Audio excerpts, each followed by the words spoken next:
નમસ્કાર ભારતીય નાગરિકો. વિનાયક દામોદર સાવરકરે અંગ્રેજ સરકારને પોતાની જેલ મુક્તિ માટે જે 7 માફીનામા મોકલ્યા હતા તેમાંના 5મા માફીનામા વિશે વાત કરીએ કે જે 20મી માર્ચ 1920ના રોજ લખવામાં આવ્યું હતું. સાવરકરે એમાં અત્યંત વિનમ્રતા સાથે પોતાનું નિવેદન રજૂ કર્યું છે.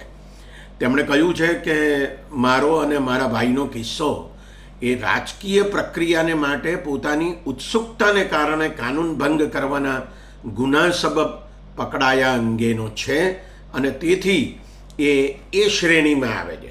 આમ લખીને તેઓ એમ કહેવા માગે છે કે કદાચ તેઓ અંગ્રેજ શાસન સામે ક્રાંતિકારી થયા હતા, એ તો એમની નાદાનિયત હતી, એટલે એમને છોડી દેવા જોઈએ. એ વધુમાં એમ પણ લખે છે કે મારા અને મારા પરિવારના કોઈ સભ્યને કોઈ અંગત કારણથી સરકાર સામે કોઈ ફરિયાદ નથી. સાવરકર પોતે આ દયા અરજીમાં એમ જ કહે છે કે તેમણે અંગ્રેજ સરકાર સામે 1909 પછી કશું કર્યું જ નથી. જોકે તેમણે ભારતમાં બંદૂકો મોકલી હતી એ એમણે આ અરજીમાં સ્વીકાર્યું છે અને એમ પણ કહ્યું છે કે કાનૂન ભંગનું એ અફસોસજનક કૃત્ય મારાથી થયું. એટલે કે અંગ્રેજો સામે હિંસક આંદોલન કરવા યુરોપમાંથી બંદૂકો મોકલવાનો જે ગુનો તેમણે કર્યો હતો કે જેના સબબ તેઓ પકડાયા હતા, એના બદલ એમને અફસોસ થાય છે. એક ક્રાંતિકારી અંગ્રેજ સરકાર સામે જે આંદોલન ચલાવે છે એને માટે એમને અફસોસ થાય છે. આવો અફસોસ એમને એટલા માટે થાય છે અને એ વ્યક્ત કરે છે કારણ કે એમને જેલમાંથી બહાર આવવું છે. પોતાને માફીની વિચારણાના ક્ષેત્રમાં લાવવામાં આવે એવું એમણે આ અરજીમાં સ્પષ્ટ ભાષામાં લખ્યું છે અને તેઓ કેદીઓને રાખવા અંગેના નિયમોનો ઉલ્લેખ કરીને એવું પણ કહે છે કે હું અને મારા ભાઈ સંપૂર્ણ રીતે શાહી માફીના પૂરા હકદાર છીએ. તેઓ એવી દલીલ કરે છે કે જો તેમને બંનેને છોડી મૂકવામાં આવશે તો તે સાર્વજનિક સુરક્ષા માટે સલામત હશે. એટલે કે પોતાને જેલમાંથી બહાર કાઢવામાં આવશે તો પોતે દેશમાં સાર્વજનિક સુરક્ષા માટે એટલે જાહેર સલામતી માટે કોઈ ખતરો નહીં બને એવી તેઓ ખાતરી આપે છે. અને પોતાની અગાઉની ક્રાંતિકારી માનસિકતા હવે પોતાનામાં રહી નથી એવું પણ એ કહે છે. આ 5મી દયા અરજીમાં પહેલી વાર સાવરકર મુસ્લિમોનું આડકતરી રીતે ઉલ્લેખ કરે છે અને પછી એવું કહે છે કે આપણા દેશમાં ઉત્તર તરફથી આવતા કટ્ટરતાવાદી ટોળાનો ખતરો છે. તેઓ પહેલાં પણ દુશ્મન સ્વરૂપે આપત્તિજનક હતા અને ભવિષ્યમાં પણ રહેશે. આમ સાવરકર અંગ્રેજ સરકારને મુસ્લિમોના આક્રમણની સામે ખતરો જે છે તે ટાળવા માટે પોતાને જેલમાંથી છોડવાનું કહે છે. આ બાબત આમ જુઓ તો હકીકતથી વેગળી છે. એનું કારણ એ છે કે 1920માં તો અફઘાનિસ્તાન તરફથી કોઈ આક્રમણ અંગ્રેજ સરકારની સામે ભારતમાં થયું હતું એવું તો કશું હતું નહીં. સાવરકર એમ પણ કહે છે કે દરેક બુદ્ધિશાળી અને ભારત પ્રેમીએ ભારતના હિતમાં અંગ્રેજ લોકોને સદઇરાદાથી અને નિષ્ઠાપૂર્વક સહકાર આપવો જોઈએ, એટલે કે જે તેઓ પોતે આપવાને માટે તૈયાર હતા. સાવરકર આ વાત 1920માં લખી રહ્યા છે કે જ્યારે પહેલું વિશ્વયુદ્ધ પૂરું થઈ ચૂક્યું છે અને દેશમાં મહાત્મા ગાંધી, સરદાર પટેલ, લોકમાન્ય ટિળક, જવાહરલાલ નહેરુ વગેરે સહિતના નેતાઓ અંગ્રેજો સામે આંદોલન કરી રહ્યા છે. સાવરકરના લખવાનો અર્થ એવો થાય કે આ બધા નેતાઓ બુદ્ધિશાળી પણ નહોતા અને ભારત પ્રેમી પણ નહોતા, કારણ કે એ બધા અંગ્રેજ સરકાર સામે આઝાદીનું આંદોલન ચલાવતા હતા. એમણે આ દયા અરજીમાં ફરી એકવાર એવું પણ કહ્યું છે કે 1914માં પ્રથમ વિશ્વયુદ્ધ શરૂ થયું ત્યારે જ મેં મારી પોતાની જાતને અંગ્રેજ સરકારના સ્વયંસેવક તરીકે રજૂ કર્યો હતો.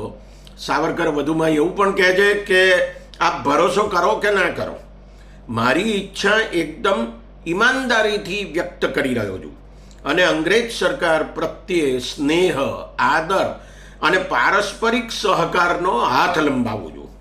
સામ્રાજ્ય પ્રત્યે મારી ગહન નિષ્ઠા છે. આમ સાવરકરે અંગ્રેજ સરકાર પ્રત્યે પોતાનો પ્રેમ અને નિષ્ઠા બહુ ઈમાનદારીથી વ્યક્ત કર્યા અને પોતાને જેલમાંથી છોડવાને માટે વિનંતી કરી. સાવરકરે એવું પણ લખ્યું કે હું અને મારા ભાઈ સરકાર દ્વારા નક્કી કરવામાં આવે તે સમય સુધી નિશ્ચિત અને ઉચિત રીતે રાજકારણથી દૂર રહેવાનો સંકલ્પ કરી શકીએ છીએ. વળી એમણે પોતાનું આરોગ્ય બગડી રહ્યું છે એવું બહાનું પણ કાઢ્યું અને જેલમાંથી છોડવા માટે કહ્યું અને એમ કહ્યું કે જેલ મુક્તિ પછી કોઈ પણ બાબત મને રાજકારણમાં ઉતરવા માટે પ્રેરિત નહીં કરી શકાય. આ રીતે તેઓ પોતાને જેલમાંથી બહાર કાઢવામાં આવે તો કાયમ માટે આઝાદી માટેના રાજકારણથી દૂર થઈ જવા તૈયાર હતા.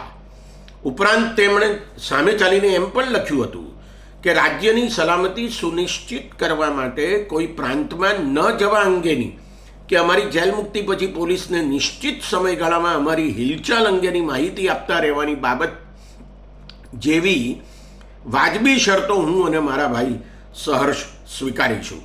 ગમે તે કરો પણ અમને જેલમાંથી છોડો, એના જેવી માનસિકતા આ વાતમાં વ્યક્ત થાય છે. આશ્ચર્યની વાત તો એ છે કે સાવરકર પોતે ઇંગ્લેન્ડમાં હતા ત્યારે ક્રાંતિકારી હતા અને હિન્દની આઝાદી માટે જે હિંસક પ્રયત્નોને તેઓ ઉત્તેજન આપતા હતા તેને અંગે તેઓ આ દયા અરજીમાં અફસોસ વ્યક્ત કરે છે. તેઓ એમ કહેવા માંગે છે કે તેઓ તો અભ્યાસ માટે ઇંગ્લેન્ડ ગયા હતા અને અભ્યાસ જ કર્યો હોત તો તેમની કારકિર્દી કેટલી બધી ઉજ્જવળ રહી હોત, પણ તેઓ આઝાદી માટે હિંસક ક્રાંતિકારી બન્યા એ એમની ભૂલ હતી. જુઓ એમના શબ્દો શું છે: મારા આરંભિક જીવનની તકોનો ઝડપથી અંત આવી ગયો છે. તેને કારણે મને એટલો બધો અફસોસ થાય છે કે જેલ મુક્તિ મને નવું જીવન આપશે અને એ અંગ્રેજ સરકાર માટે લાભદાયક હશે. એટલે કે સાવરકર જેલમાંથી બહાર આવીને ફરી ક્રાંતિકારી બનવા માગતા નહોતા અને ફરીથી અંગ્રેજ સરકાર સામે દેશની આઝાદી માટે કશું જ કરવા માગતા નહોતા. એટલે તેઓ એમ કહેતા હતા કે જો તેમને જેલમાંથી છોડવામાં આવશે તો તે અંગ્રેજ સરકાર માટે લાભદાયક હશે. તેમણે પોતાની આ દયા અરજી વાઇસરોયને મોકલી આપવા માટે વિનંતી કરીને છેલ્લી લીટીમાં એમ લખ્યું હતું કે હું આપનો આજ્ઞાંકિત સેવક બની રહેવાની પ્રાર્થના કરું છું. આ હકીકતો મિત્રો જાણીતા સાહિત્યકાર અશોક કુમાર પાંડેના હિન્દી પુસ્તક સાવરકર કાલા પાની ઓર ઉસકે બાદ એમાંથી લેવામાં આવી છે. તેનો અનુવાદ ગુજરાતીમાં મેં કર્યો છે, સાવરકર કાળા પાણીની સજા પૂર્વે અને પછી. આ પુસ્તક કલ્પવૃક્ષ પ્રકાશન દ્વારા પ્રકાશિત થયું છે. તેની વેબસાઇટ પરથી એ ખરીદી શકાશે. નમસ્કાર.